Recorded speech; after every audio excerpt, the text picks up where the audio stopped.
ലഹരി കേസിൽ പിടിയിലായ വേടൻ എന്നറിയപ്പെടുന്ന ഹിരൺദാസ് മുരളി ലഹരി ഉപയോഗിച്ചെന്ന് സമ്മതിച്ചതായി പോലീസ്. 6 ഗ്രാം കഞ്ചാവായിരുന്നു ഇവരുടെ ഫ്ളാറ്റിൽ നിന്നും പിടിച്ചെടുത്തത്. കൂടാതെ ഇവരുടെ മൊബൈൽ ഫോണും 9 ലക്ഷം രൂപയും കണ്ടെടുത്തതായും ഹിൽ പാലസ് CI വ്യക്തമാക്കി. വേടനും സുഹൃത്തുക്കളും പരിശീലനത്തിനായി എടുത്ത ഫ്ളാറ്റിൽ നിന്നായിരുന്നു കഞ്ചാവ് പിടികൂടിയത്. ഞായറാഴ്ച രാത്രിയാണ് ഇവർ പരിപാടി കഴിഞ്ഞെത്തിയത്. പോലീസ് സംഘം പരിശോധനയ്ക്കെത്തുമ്പോൾ സംഘം വിശ്രമിക്കുകയായിരുന്നുവെന്നും ദേഹപരിശോധനയിൽ നിന്നല്ല കഞ്ചാവ് ലഭിച്ചതെന്നും പോലീസ് പറഞ്ഞു. കുറച്ചു ദിവസമായി ഇവരെ പോലീസ് നിരീക്ഷിക്കുന്നുണ്ടായിരുന്നു. പിടിച്ചെടുത്ത കഞ്ചാവിന്റെ അളവ് കുറവായതിനാൽ സ്റ്റേഷൻ ജാമ്യം വേടന് കിട്ടിയിരുന്നു. അതിനിടെ മാലയിൽ നിന്നും പുലിയുടെ പല്ല് കണ്ടെത്തിയതോടെ വേടനെതിരെ വനം വകുപ്പ് കേസെടുത്തിട്ടുണ്ട്. വേടൻ ധരിച്ചിരുന്നത് 5 വയസ്സ് പ്രായമുള്ള പുലിയുടെ പല്ലാണെന്നാണ് വനം വകുപ്പ് നടത്തിയ പ്രാഥമിക പരിശോധനയിൽ കണ്ടെത്തിയത്. തുടർന്നാണ് ജാമ്യമില്ലാ വകുപ്പുകൾ ചുമത്തി കേസെടുത്തത്. ചൊവ്വാഴ്ച കോടതിയിൽ ഹാജരാക്കും. തമിഴ്നാട്ടിലെ ഒരു ആരാധകനാണ് തനിക്ക് പുലിപ്പല്ല് സമ്മാനിച്ചതെന്നാണ് വേടന്റെ മൊഴി. നേരത്തെ തായ്ലാന്റിൽ നിന്നാണ് ഇത് ലഭിച്ചതെന്ന് വേടൻ മൊഴി നൽകിയതായി റിപ്പോർട്ടുകൾ ഉണ്ടായിരുന്നു. തമിഴ്നാട്ടിൽ നിന്നാണ് പുലിപ്പല്ല് ലഭിച്ചതെന്ന മൊഴിക്ക് പിന്നാലെ കേസിൽ തമിഴ്നാട്ടിലേക്കും അന്വേഷണം വ്യാപിപ്പിക്കാൻ ഒരുങ്ങുകയാണ് വനം വകുപ്പ്. അതേസമയം വേടന്റെ സംഗീത പരിപാടിക്ക് സാധാരണ ആരാധകർ ഏറെയാണുള്ളത്. ബുധനാഴ്ച ഇടുക്കിയിലെ സർക്കാരിന്റെ വാർഷികാഘോഷത്തിൽ നിന്നും വേടനെ ഒഴിവാക്കിയെങ്കിലും സംസ്ഥാന സർക്കാർ പരിപാടികളിലെ നിറസാന്നിധ്യമായിരുന്നു ഇയാൾ. കഴിഞ്ഞ ആഴ്ച തിരുവനന്തപുരത്ത് സഹകരണ വകുപ്പിന്റെ നേതൃത്വത്തിൽ നിശാഗന്ധിയിൽ നടന്ന സഹകരണ എക്സ്പോയിലും വേടന്റെ സംഗീത പരിപാടി ഉണ്ടായിരുന്നു. ഈ പരിപാടിക്ക് നിശാഗന്ധി ഓപ്പൺ എയർ ഓഡിറ്റോറിയത്തിലും ഉൾക്കൊള്ളാനാകാത്ത അത്രയും യുവാക്കളാണ് ഒഴുകിയെത്തിയത്. അടുത്തിടെ നടന്ന സ്റ്റേജ് ഷോയ്ക്കിടെ രാസലഹരിക്കെതിരെ വേടൻ സംസാരിച്ചതും അറസ്റ്റിനോടൊപ്പം ചർച്ചയാകുന്നുണ്ട്. വേടന്റെ പരിപാടി കാണാൻ നിശാഗന്ധിയിൽ തടിച്ചുകൂടിയ യുവാക്കൾ അന്ന് ഓപ്പൺ എയർ ഓഡിറ്റോറിയത്തിൽ പാകിയിരുന്ന ഓട് വരെ തകർത്തിരുന്നു.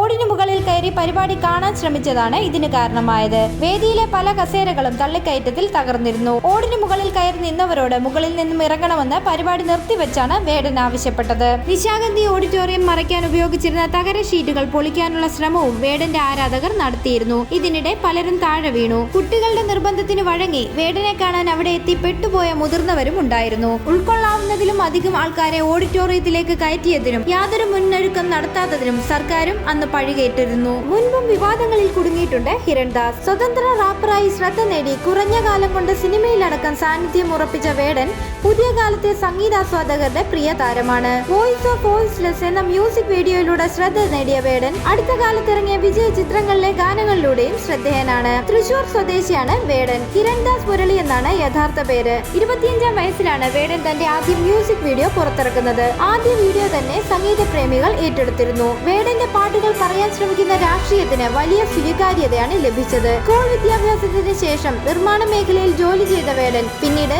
Editor B. അജിത് കുമാറിന്റെ സ്റ്റുഡിയോ ബോയായി പ്രവർത്തിച്ചിരുന്നു. അമേരിക്കൻ റാപ്പറായ ടൂപാക് ഷാക്കൂറിൽ നിന്നും പ്രചോദിതമായാണ് സ്വതന്ത്ര സംഗീത രംഗത്തേക്ക് എത്തുന്നത്. ആദ്യ വീഡിയോയ്ക്ക് ശേഷം വന്ന വേടന്റെ മറ്റു റാപ്പുകളും ശ്രദ്ധ നേടി. 2021-ൽ പുറത്തിറങ്ങിയ നായാട്ട്, 2023-ൽ പുറത്തിറങ്ങിയ കരം, മഞ്ഞുമേൽ ബോയ്സ് എന്നിവയിലെ പാട്ടുകളും ശ്രദ്ധേയമായി. ഇതിനിടെയാണ് വേടനെതിരെ ലൈംഗിക ആരോപണവും ഉയർന്നത്. വുമൺ എഗെയിൻസ്റ്റ് സെക്ഷൽ ഹറാസ്മെന്റ് എന്ന കൂട്ടായ്മ വഴിയാണ് ഏതാനും സ്ത്രീകൾ വേടനെതിരെ എന്ന വെളിപ്പെടുത്തലുമായി രംഗത്തെത്തിയത്. മദ്യലഹരിയിൽ ലൈംഗിക ബന്ധത്തിൽ ഏർപ്പെടാൻ നിർബന്ധിച്ചുവെന്നും പീഡിപ്പിച്ചുവെന്നുമായിരുന്നു ആരോപണം. സുഹൃത്തുലയത്തിലെ സ്ത്രീകളുമായി ലൈംഗിക ബന്ധത്തിൽ ഏർപ്പെട്ടുവെന്ന് നുണ പ്രചരിപ്പിച്ചുവെന്നും ആരോപണമുണ്ടായിരുന്നു. സംവിധായകൻ മുഹസിൻ പരാരിയുടെ ഫ്രം എ നേറ്റീവ് ഡോട്ടർ എന്ന സംഗീത ആൽബത്തിന്റെ ഭാഗമായി പ്രവർത്തിച്ചുകൊണ്ടിരിക്കെയാണ് വേടനെതിരെ മീറ്റു ആരോപണം ഉയർന്നത്. പിന്നാലെ ആൽബത്തിന്റെ പ്രവർത്തനങ്ങൾ നിർത്തിവെക്കുകയാണെന്ന് മുഹസിൻ പരാരി അറിയിച്ചിരുന്നു. ആരോപണങ്ങൾക്ക് പിന്നാലെ വേടൻ മാപ്പ് പറഞ്ഞിരുന്നു. മാപ്പ് ചോദിച്ചുകൊണ്ടുള്ള വേടന്റെ പോസ്റ്റിന് നടി പാർവതി തിരുവത്ത് ലൈക്ക് ചെയ്തതും വിവാദമായി. തുടർന്ന് ലൈക്ക് പിൻവലിച്ച് പാർവതി മാപ്പും പറഞ്ഞു. അടുത്തിടെ സംഗീത പരിപാടികൾക്കിടെ വേടൻ നടത്തിയ പരാമർശങ്ങൾ വലിയ ചർച്ചയായിരുന്നു.